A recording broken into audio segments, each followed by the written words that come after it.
हम लक्ष्मी चौधरी यहाँ सब गोटे के प्रणाम करे छी। आई हम एकटा कोबर गावऽ जा रहल छी। गीत में संग दऽ रहल छथि माताजी। गीत बहुत पुरान पारंपरिक अछि, लेकिन हमरा मोन भेल जे हम ई गीत गाबी।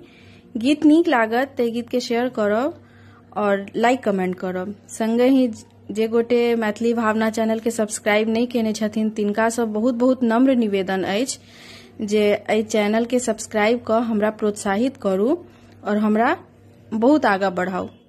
धन्यवाद। सुंदर कनिया राम रतनिया,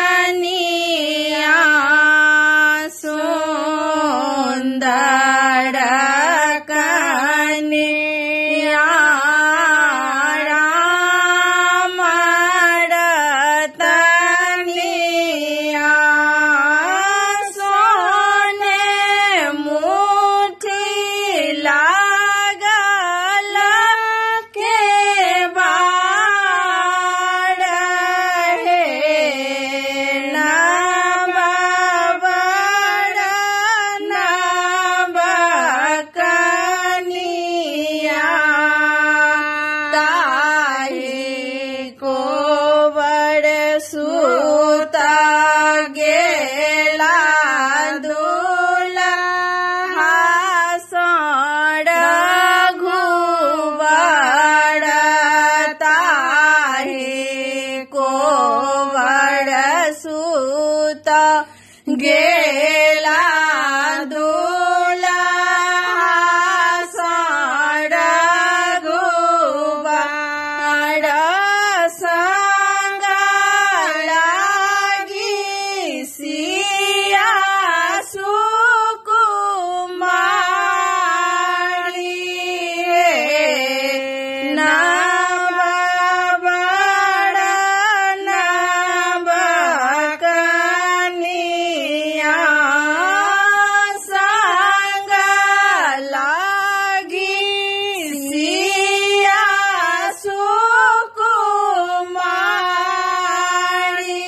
हे, नव बर नव कनिया, घुड़ी सुतु फिरी सुतु राजा जी के बेटिया,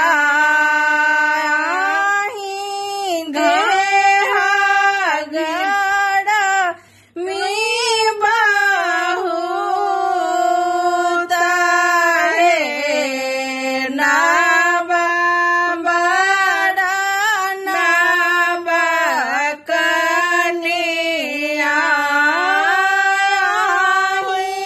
घामे जदारी मालिना हे, नव बर नव कनिया, तब बचन जब सुनलने कन्या सुहवे, तब बचन जब सुनलने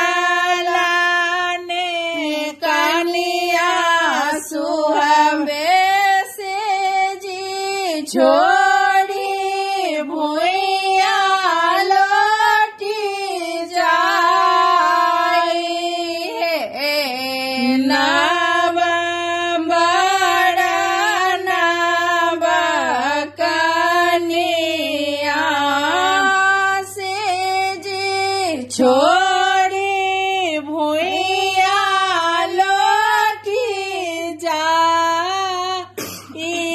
हे,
बातो सा